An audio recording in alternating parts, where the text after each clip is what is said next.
विघ्नहर्ता श्री गणेश, श्री गणेश, श्री गणेश। मुझे भी आज्ञा दीजिए प्रभु।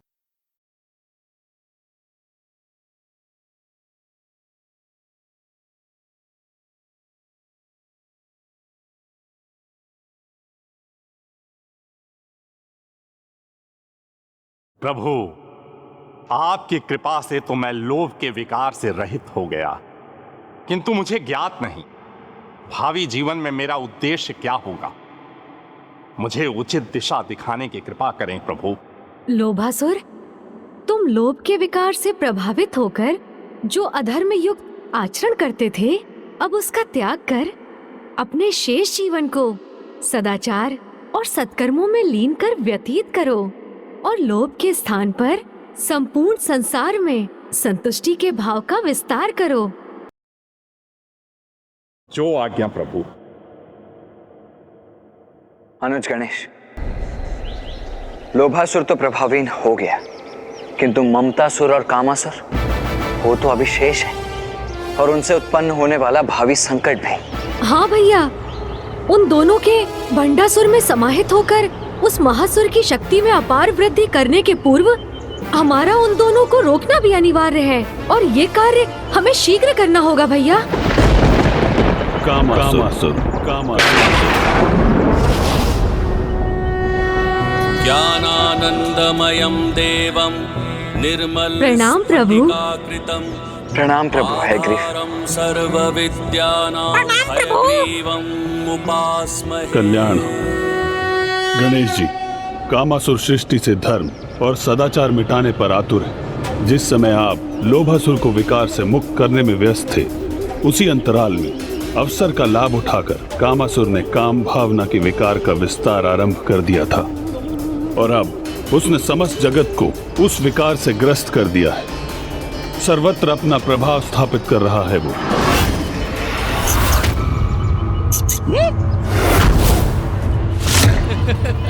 अति उत्तम।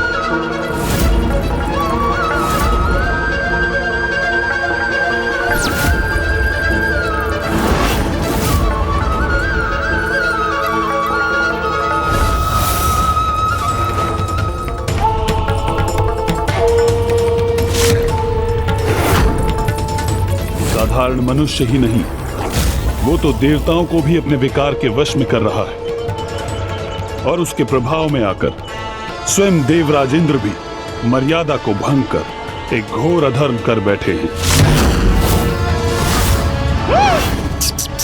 प्रभु, ऐसा क्या अधर्म हो गया देवराज इंद्र से? पूर्व काल में देवराज इंद्र प्रभु ब्रह्मदेव की मानस पुत्री देवी अहिल्या के सौंदर्य से आकर्षित होकर उनसे विवाह करने के इच्छुक थे, किंतु ब्रह्मदेव ने अपनी पुत्री के वर के रूप में उनका नहीं अपितु तपस्वी गौतम ऋषि का चुनाव किया।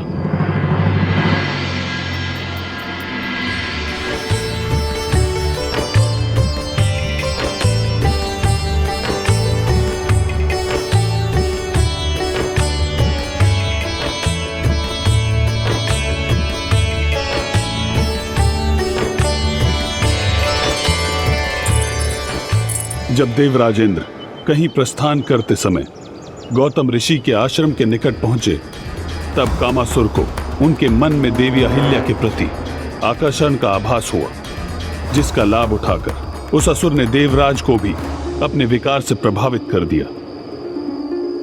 देवी अहिल्या?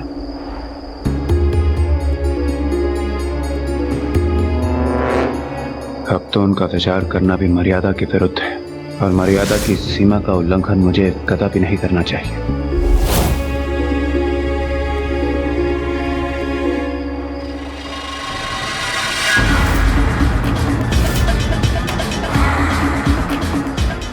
देवराज, इंद्र, मेरे विकार की अपार शक्ति विवेक का नाश कर मर्यादाओं को भंग करवाती है। और अब ठीक वैसा आपके साथ होने जा रहा है देवराज। पूर्व के आकर्षण की मात्र एक स्मृति ही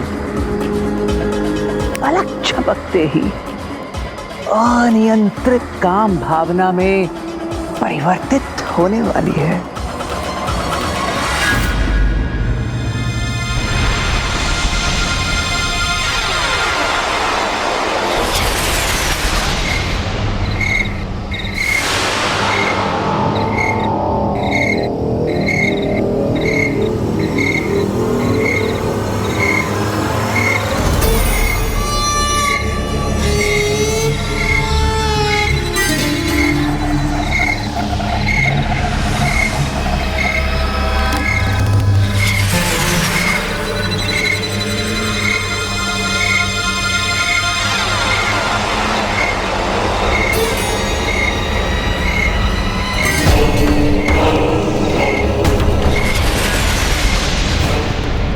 कामासुर ने तो अपना काम कर दिया, अब जो शेष है वो इनके कर्म करेंगे।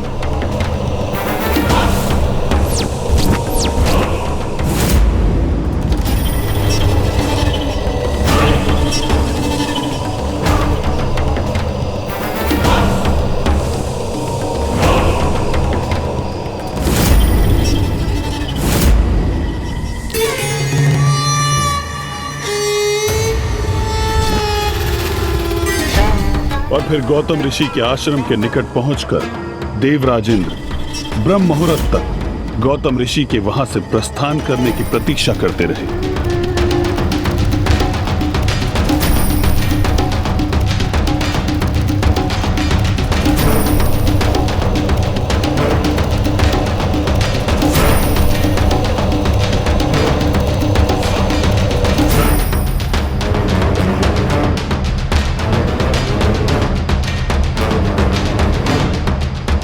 और जब सूर्य उदय के पूर्व गौतम ऋषि अपने नित्य संस्कारों के लिए आश्रम से बाहर गए तो समस्त मर्यादाओं को भूलकर देवराज इंद्र स्वयं को महापाप करने से नहीं रोक सके।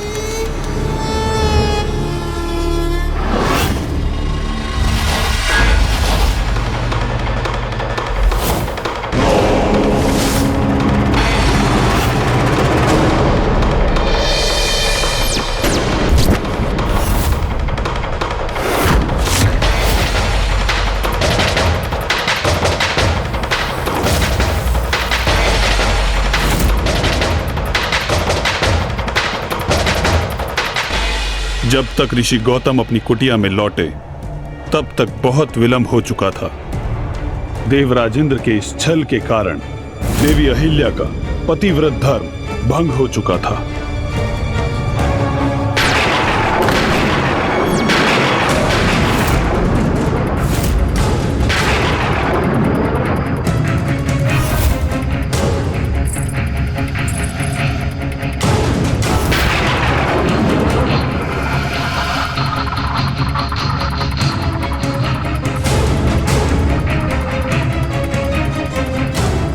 ये कैसे संभव है? इन दोनों में मेरी स्वामी कौन है? कौन हो तुम?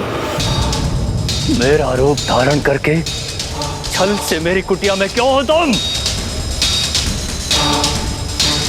उत्तर दो, कौन हो तुम? अपना वास्तविक परिचय उजागर करो। मुझे ज्ञात तो हो कौन है वो अधर्मी, वो पापी जिसने इतना बड़ा घोर अपराध करने का दुस्साहस किया है।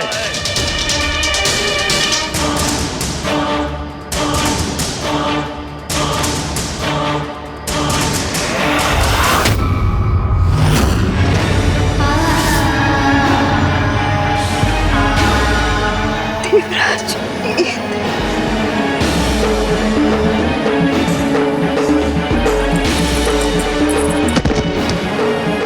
देवराज इंद्र, आपसे इतना बड़ा धर्म कैसे हो गया?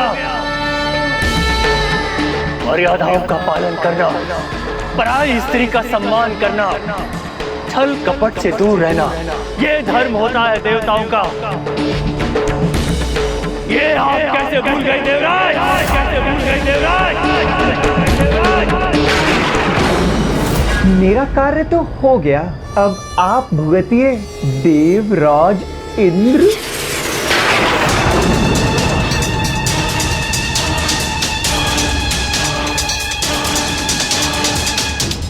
ये उचित नहीं हुआ, कदापि उचित नहीं हुआ।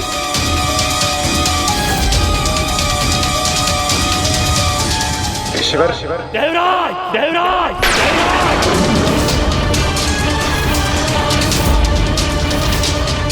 आप जिस अनुचित काम भावना के कारण स्वयं को वश में करने में असमर्थ हुए हैं, देवतुल्य आचरण से भटक गए हैं, मैं आपको उससे ही वंचित कर दूंगा। मैं आपको शाप देता हूँ कि आपकी काम इंद्रियां नष्ट हो जाए और आपके शरीर में सहस्त्रों छिद्र उत्पन्न हो जाए देवराज।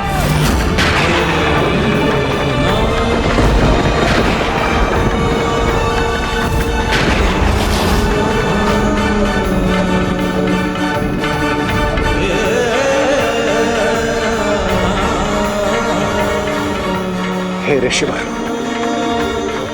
मुझसे ये जघन्य अपराध हो गया जिसके लिए मैं लज्जित हूं। मुझे ज्ञात नहीं मैं पथभ्रष्ट होकर स्वयं पर से अपना नियंत्रण कैसे खो बैठा।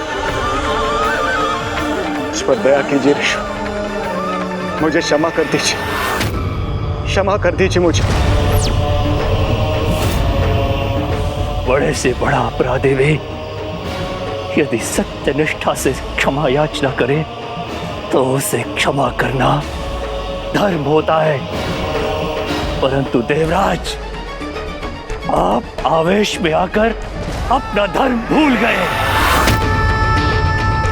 किंतु मैं अपना धर्म कदापि नहीं भूल सकता, कदापि नहीं। मैं आपको अपने शाप से मुक्त तो नहीं कर सकता, परंतु आपकी क्षमा याचना के कारण अपने शाप का प्रभाव कम अवश्य कर सकता हूं। देवराज, आपके शरीर में उत्पन्न छिद्र नेत्रों में परिवर्तित हो जाएंगे, जिससे आप अच्छाई, बुराई, उचित अनुचित को स्पष्ट रूप से देख पाएंगे और आपकी कामेंद्री एक अज कामेंद्री में परिवर्तित हो जाएगी, जो आपको सदैव आपके इस पशु आचरण का स्मरण दिलाती रहेगी देवराज।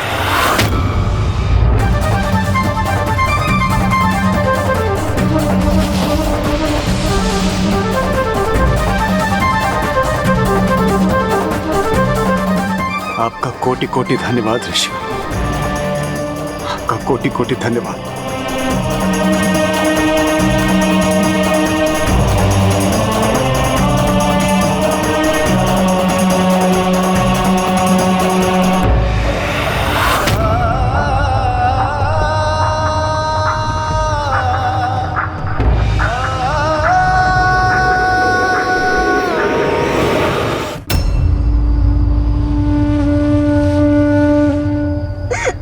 क्षमा कर दीजिए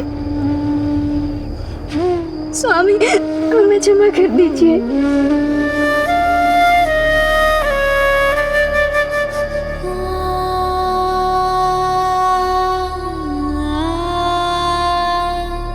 स्वामी, स्वामी, मुझे क्षमा कर दीजिए स्वामी, मुझे क्षमा कर दीजिए।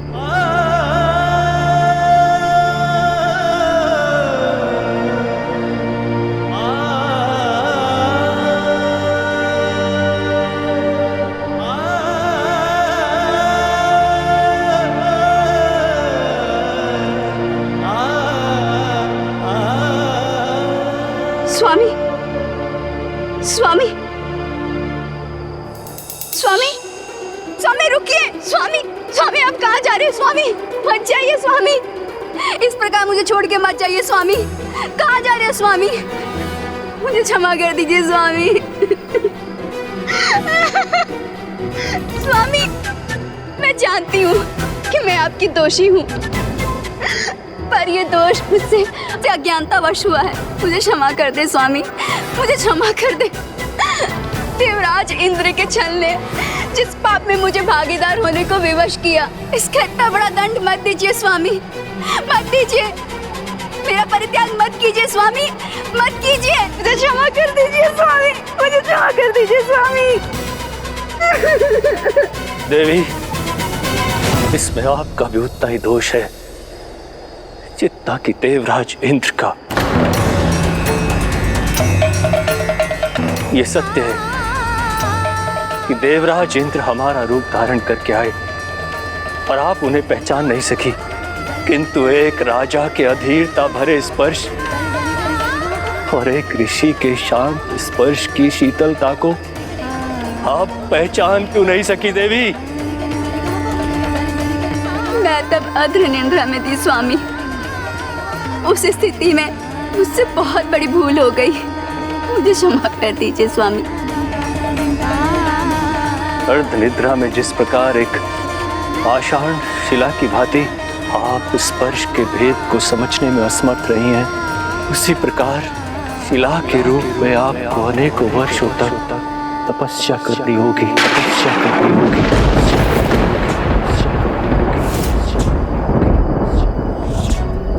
जब तक आप प्रभु नारायण के अवतार श्री राम के स्पर्श से पुनः पावन नहीं हो जाती।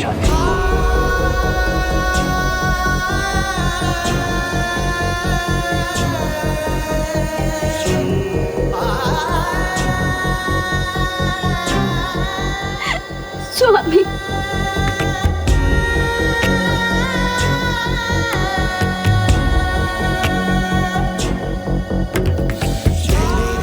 स्वामी नहीं स्वामी।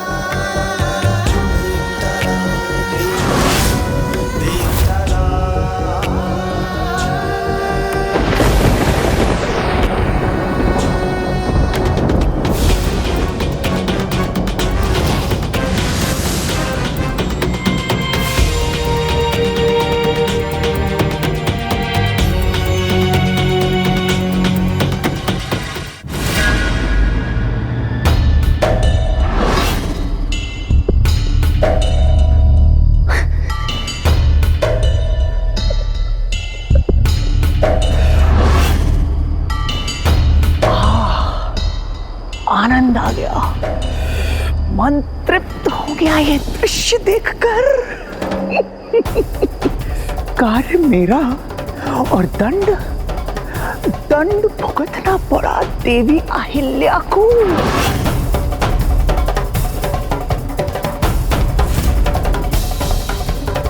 किंतु ये तो अभी आरंभ मात्र है, अभी तो बहुत कुछ शेष है। इस समस्त जगत में मेरे काम विकार का विस्तार इस जगत के सभी जीवों से ठीक ऐसा ही अनुचित आचरण करवाएगा, और तब हमारे महानायक भंडासुर अपनी तपस्या पूर्ण कर जागृत होंगे, और वे मेरी क्षमता के प्रमाण से इतने प्रभावित होंगे कि वे मुझे ही अपना सेनापति नियुक्त कर लेंगे।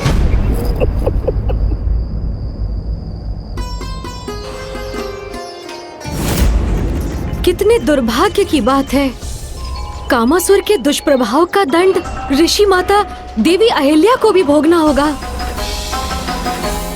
अपने स्वामी ऋषि गौतम और उनका भेष धर कर आए देवराज इंद्र के स्पर्श में भेद न कर पाने के कारण उन्हें भी शिला बनकर अनेक वर्षों तक मामा श्री प्रभु श्री नारायण के श्री राम अवतार की प्रतीक्षा करनी होगी। किंतु मात्र देवराज इंद्र को ही नहीं, उस दुष्ट कामासुर ने राक्षस राज रावण को भी अपने वश में कर लिया। एक और वहाँ देवराज इंद्र के कारण देवी अहिल्या का पतिव्रत धर्म भंग हुआ, तो दूसरी ओर वहाँ राक्षस राज रावण के कारण देवी वेदवती का तप।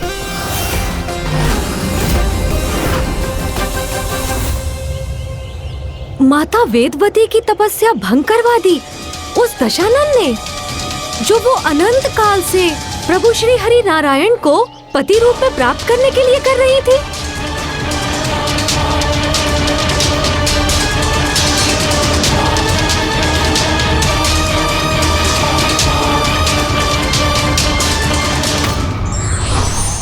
चरित्र और बल में अधिक महत्वता चरित्र की है, क्योंकि एक बलहीन व्यक्ति में यदि चरित्र ही हो तो भी उसके पास जन समुदाय का बल होता है।